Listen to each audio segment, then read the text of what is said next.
আমি যখন বাচ্চাকে নিয়ে বাইরে বিকেলের দিকে ঘুরতে বেরোই, ওকে নিয়ে খেলতে বেরোই, তো সবার একটাই কোশ্চেন, মেয়েটাকে কি ঠিকমতো খাওয়া দাওয়া করায়নি, এত রোগা কেন?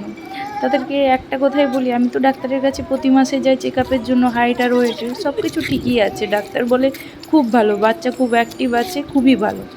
এবারে ওকে অযথা আমি সেরকম কোনো ফ্যাট দেইনি, সুগার দেইনি, যেগুলো অযথা ওর শরীরে প্রবলেম করবে। এখন আমি যা ইচ্ছা খাইয়ে দেবো, পরে সমস্যা হবে, সেরকম কিছুই করি না। সকাল 6টায় যে খাবারটা দেই, তো ভাজা ছোলা আর মুড়ি, সেটা মিক্সিতে দিয়ে পাউডার বানিয়ে রেখেছি, সেটাই সকালবেলায় ওকে দেই। ছাতু যেভাবে গুলে দেই, ওইভাবে জলের সাথে গুলে এটা সকালে ওকে দেই। তারপর সকাল 9টায় যেটা দেই, সেটা হচ্ছে একটা আপেলকে গ্রেট করে নিয়ে, এইভাবে নিলে আপেলটা তাড়াতাড়ি সিদ্ধ হয়ে যায়, তো এইভাবে কুড়িয়ে নিয়ে তার সঙ্গে কিছুটা ওটস মিশিয়ে, সকালে এই ওটস আর আপেল সিদ্ধটাই দেই আমি ওকে।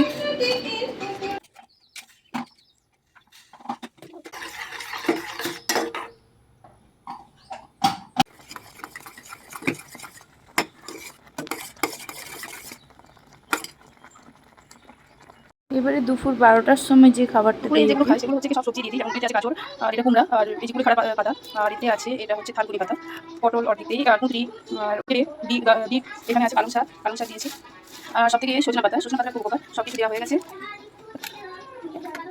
বাড়িতে আর হাতের কাছে যা যা সবজি থাকে সবটাই দেওয়ার চেষ্টা করি। আমাদের রান্না করা তরকারিটা ওকে দিলে সব রকম সবজি তো আর রোজ রান্না হয় না, তাই ওকে সব সবজি দিয়েই খিচুড়ি বানিয়ে দিই। আর এই হচ্ছে ব্রাহ্মী শাক, আপনারা অনেকেই দেখে থাকবেন, এটা খুবই ইম্পর্টেন্ট, এটা আমি দেই। এটা ব্রেনের টিস্যু তৈরি করতে অনেক সময় পাওয়া যায় না, যখন আমার কাছে অ্যাভেলেবেল থাকে এটা আমি খুবই দেওয়ার চেষ্টা করি। সব সবজিগুলো দিয়ে এইভাবে খিচুড়ি বানিয়ে দিই। এর মধ্যে সমস্ত সবজি আছে, বিভিন্ন কালারফুল সবজি।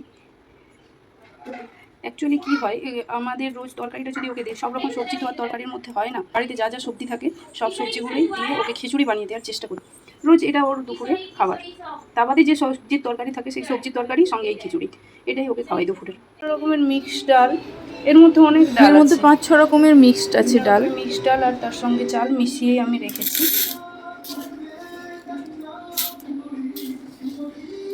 সমস্ত চাল আর ডাল মিক্স করেই রেখেছি। তার মধ্যে সবচেয়ে ইম্পর্টেন্ট যেটা হচ্ছে গোটা সোয়াবিনের বীজ, সেটা আমি অবশ্যই দিই।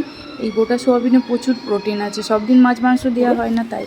আর এই হলুদ গুঁড়িটা বাড়িতে নিজে হাতেই বানিয়েছি, কাঁচা হলুদকে শুকনো করে, সিদ্ধ করার পর শুকনো করে দিয়ে নিজে হাতেই বানিয়েছি, কারণ বাইরেরটাই খুবই কালার দেওয়া থাকে, তো সেটা খুব একটা ইউজ করিনি। এই হলুদ গুঁড়িটাই ব্যবহার করি, নিজের হাতে বানানো হলুদ গুঁড়িটা। চালগুলো দিয়ে বলো বলো।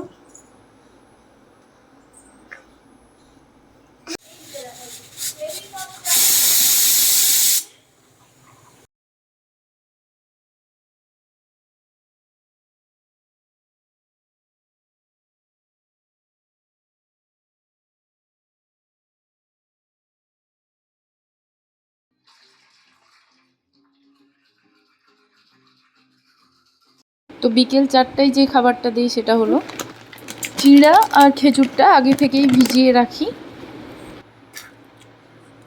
চিড়ার সঙ্গে খেজুরের আজকে যদি ভাত বেশি হয়েছে না, বীজটা বের করে রেখে বাকি এটা জল দিয়ে ভিজিয়ে দেবো।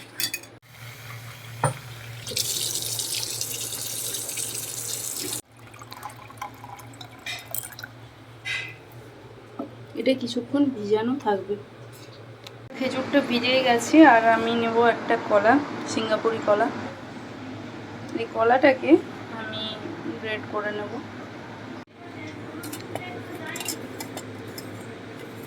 ভেজানো খেজুরটা আর চিড়েগুলোকে একটু হাতে করে চটকে নেব।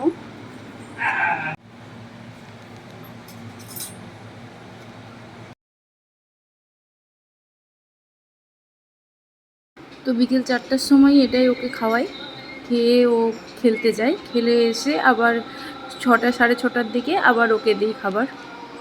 6টার সময় যেটা দেই সেটা হচ্ছে সন্ধ্যা 6টার খাবার। এই দেখুন জোয়ার বাজরা এইভাবে গোটা পাওয়া যায়, গোটা কিনে আমি গুঁড়ি করে রেখেছি। সেই জোয়ার বাজরার ও যেন রান্না করবে। রাত্রি 9টায় দিই ওকে ডালিয়া। আর ডালিয়ার সাথে রাঙা আলু আর কুমড়া, গাজর এগুলো থাকেই। তো বেশি সবজি রাতে দেই না, শুধু এই নর্মাল এরকম রাঙা আলু, গাজর আর কুমড়া, আর তার সঙ্গে দেই ডালিয়া আর ডাল। তো সেটা প্রেসার কুকারে সিটি মেরে তারপরে সিদ্ধ করে ওকে খাওয়াই। ওটা হচ্ছে রাতে 9টার খাবার।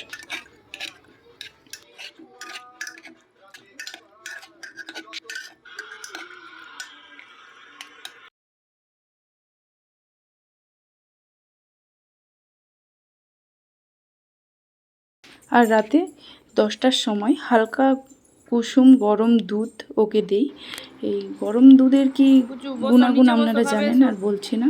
তো ভিডিওটা আজকের মতো শেষ, টাটা।